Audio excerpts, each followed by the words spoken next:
ಈ ಟೀನೇಜ್ ಹುಡುಗರು ಯಾಕೆ ಹೀಗೆ ಆಡ್ತಾರೋ? ಆಂಟಿ ನಿನ್ನ ಒಲವಿನಿಂದಲೇ ಅಂತ ಗಂಟು ಬೀಳೋದೇಕೆ ಹದಿಹರೆಯದ ಹುಡುಗರು? ಇಲ್ಲಿದೆ ಈ ಸಂಗತಿಯ ಹಿಂದಿನ ಸಾಕಷ್ಟು ಕಾರಣಗಳು. ಇತ್ತೀಚೆಗೆ ಈ ಟ್ರೆಂಡ್ ಹೆಚ್ಚಾಗುತ್ತಿದೆಯಾ?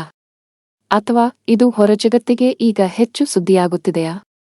ಈ ಬಗ್ಗೆ ವೈಜ್ಞಾನಿಕ ಸರ್ವೆಗಳು ಏನು ಹೇಳುತ್ತವೆ? ಸೋಷಿಯಲ್ ಮೀಡಿಯಾ ವರದಿಗಳು ಈ ಟ್ರೆಂಡ್ಗೆ ಏನು ಕಾರಣ ಕೊಡುತ್ತಿವೆ? ಈ ಸಂಗತಿಯ ಸುತ್ತಲೂ ಒಂದ್ಸಾರಿ ರೌಂಡ್ ಹೋಗಿ ಬರೋಣ. ಬನ್ನಿ. ಹೌದು, ಆಂಟಿಯರಿಗೆ ಹದಿಹರೆಯದ ಹುಡುಗರು ಯಾಕೆ ಬೀಳ್ತಾರೆ? ಭವಿಷ್ಯ ಬರ್ಬಾದ್ ಆಗಲ್ವಾ? ಸೀಕ್ರೆಟ್ ಇಲ್ಲಿದೆ. ಇತ್ತೀಚೆಗೆ, ಅದರಲ್ಲೂ ಮುಖ್ಯವಾಗಿ ಭಾರತದಲ್ಲಿ ಹದಿಹರೆಯದ ಹುಡುಗರು ಮಧ್ಯವಯಸ್ಕ ಆಂಟಿಯರ ಆಕರ್ಷಣೆಗೆ ಒಳಗಾಗ. ಈ ಮೊದಲು ಇಂಥವರ ಸಂಖ್ಯೆ ತುಂಬಾ ಕಡಿಮೆ ಇತ್ತು. ಆದರೆ ಈಗ ಇಂತಹ ಹುಡುಗರ ಸಂಖ್ಯೆಯಲ್ಲಿ ಗಣನೀಯ ಏರಿಕೆ ಕಂಡುಬರುತ್ತಿದೆ ಎನ್ನಲಾಗುತ್ತಿದೆ. ಹಾಗಿದ್ದರೆ ಈ ಟ್ರೆಂಡ್ಗೆ, ಅದರಲ್ಲೂ ಮುಖ್ಯವಾಗಿ ಭಾರತೀಯ ಹಳ್ಳಿಗಳಲ್ಲಿ ಯಾಕೆ ಇಂತಹ ಪರಿಸ್ಥಿತಿ ನಿರ್ಮಾಣವಾಗುತ್ತಿದೆ? ಇದರಿಂದ ಇಂಥ ಹುಡುಗರ ಭವಿಷ್ಯ ಮುಂದೆ ಅಯೋಮಯವಾಗುವುದಿಲ್ಲವೇ? ಆ ಆಂಟಿಯರ ಸಂಸಾರಗಳಲ್ಲಿ ಎಲ್ಲೋಲಕಲ್ಲೋಲ ನಿರ್ಮಾಣವಾಗುವುದಿಲ್ಲವೇ? ಇಂತಹ ಹಲವಾರು ಪ್ರಶ್ನೆಗಳು ಸಹಜವಲ್ಲವೇ? ಟೀನೇಜ್ ಹುಡುಗರಲ್ಲಿ ವಿಚಿತ್ರ ಕ್ರೇಜ್. ಮೊದಲನೆಯದಾಗಿ, ಈ ಟೀನೇಜ್ ಹುಡುಗರಲ್ಲಿ ಒಂದು ವಿಚಿತ್ರ ಕ್ರೇಜ್ ಇರುತ್ತದೆ: ತಮ್ಮ ಪುರುಷತ್ವ ಪರೀಕ್ಷೆ ಮಾಡಿಕೊಳ್ಳುವುದು ಅನ್ನೋ ಗೀಳು. ಅದಕ್ಕೆ ಕಾರಣ ಸರಿಯಾದ ತಿಳಿವಳಿಕೆ ಕೊರತೆ ಹಾಗೂ ಲೈಂಗಿಕ ಅಜ್ಞಾನ. ಅಂತಹ ಹುಡುಗರು ಹುಡುಗಿಯರಿಗಿಂತ ಹೆಚ್ಚು ಆಂಟಿಯರ ಸಂಪರ್ಕಕ್ಕೆ ಬಯಸುತ್ತಾರೆ. ಅವರ ಪ್ರಕಾರ ಈಗಾಗಲೇ ಅನುಭವವಿರುವ ಆಂಟಿಯರು ಹದಿಹರೆಯದ ಹುಡುಗರಿಗೆ ಪುರುಷತ್ವದ ಸರ್ಟಿಫಿಕೇಟ್ ಕೊಡಬಲ್ಲರು ಎಂದು ಭಾವಿಸುತ್ತಾರೆ. ಆದರೆ ಇದು ತಪ್ಪು ಎಂದು ವರದಿಗಳು ಹೇಳುತ್ತಿವೆ. ಇನ್ನೊಂದು ಕಾರಣ, ಆಂಟಿಯರು ಈಗಾಗಲೇ ಮದುವೆಯಾದವರು. ಅವರು ಮದುವೆಗೆ ಒತ್ತಾಯ ಮಾಡುವುದಿಲ್ಲ ಎಂಬ ಟೀನೇಜ್ ಹುಡುಗರ ಭಾವನೆ.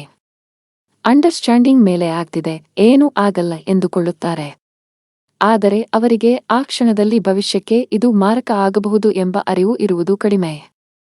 ಆಂಟಿಯರು ಕಾರಣ ಕೇವಲ ಹುಡುಗರು ಮಾತ್ರ ಅಲ್ಲ, ಕೆಲ ಆಂಟಿಯರೂ ಕಾರಣವಾಗುತ್ತಾರೆ ಎಂದು ಮನೋವೈದ್ಯರು ಹೇಳುತ್ತಾರೆ.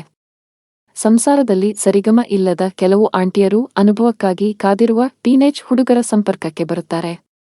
ನಂತರ ಅದನ್ನೇ ಅಭ್ಯಾಸ ಮಾಡಿಕೊಂಡು ಹುಡುಗರ ಜೀವನದ ಜೊತೆ ಆಟವಾಡುತ್ತಾರೆ. ಆದರೆ ಹುಡುಗರು ವಯಸ್ಕರಾಗಿ ಮದುವೆಯ ಹಂತಕ್ಕೆ ಬಂದಾಗ ಕೆಲವು ಆಂಟಿಯರು ದೂರವಾಗಿ ಹೊಸ ಜೀವನ ಪ್ರಾರಂಭಿಸುತ್ತಾರೆ. ಹುಡುಗರ ಬದುಕು ಮಾತ್ರ ಒದ್ದಾಡುತ್ತದೆಯೇ ಹೊರತು. ಟ್ರೆಂಡ್ ಭಾರತಕ್ಕೆ ಬಂದದ್ದು ಹೇಗೆ? ಇದಕ್ಕೆ ಕಾರಣ ವಿದೇಶಿ ಸಂಸ್ಕೃತಿ ವ್ಯಾಮೋಹ. ನಮ್ಮ ಸನಾತನ ಸಂಸ್ಕೃತಿಯಲ್ಲಿ ಮದುವೆ ಸಂಸಾರಕ್ಕೆ ದೊಡ್ಡ ಗೌರವ ಇದೆ. ವಿದೇಶಿ ಸಂಸ್ಕೃತಿಯಲ್ಲಿ ಸಂಬಂಧಗಳು ಬಹುಶಃ ಗೆಳೆಯತನದ ಮಟ್ಟಕ್ಕೆ ಇರುತ್ತವೆ. ಆ ಕಲ್ಪನೆಗಳನ್ನು ಅರ್ಥ ಮಾಡಿಕೊಳ್ಳದೆ ಅನುಸರಿಸುವುದು ದುರಂತಕ್ಕೆ ಕಾರಣವಾಗುತ್ತಿದೆ. ದುರಂತ ಆಗುವವರೆಗೆ ಎಚ್ಚರವಾಗದ ಹುಡುಗರು, ದುರಂತ ಆಗುವವರೆಗೂ ಎಚ್ಚರವಾಗದ ಹದಿಹರೆಯದ ಹುಡುಗರು ತಮ್ಮದೇ ಬದುಕನ್ನು, ಕುಟುಂಬದ ಬದುಕನ್ನು ಹಾಳು ಮಾಡಿಕೊಳ್ಳುತ್ತಾರೆ. ಸಮಾಜದ ಅವಹೇಳನಕ್ಕೆ ಗುರಿಯಾಗುತ್ತಾರೆ. ಇಂತಹ ವಿಚಾರಗಳ ಬಗ್ಗೆ ಮಾತನಾಡುವ, ಅರಿವು ಮೂಡಿಸುವ ಕೆಲಸ ನಮ್ಮಲ್ಲಿ ಕಡಿಮೆ. ಒಟ್ಟಿನಲ್ಲಿ ಈ ಟ್ರೆಂಡ್ ಮುಂದುವರಿದರೆ ಮದುವೆ ಮತ್ತು ಸಂಸಾರ ಪದಗಳನ್ನೇ ಕಳೆದುಕೊಳ್ಳುವ ಸ್ಥಿತಿ ಬರಬಹುದು. ಈಗಲೇ ಎಚ್ಚರಗೊಂಡರೆ ಒಳಿತು ಎಂದು ವರದಿ ಹೇಳುತ್ತದೆ.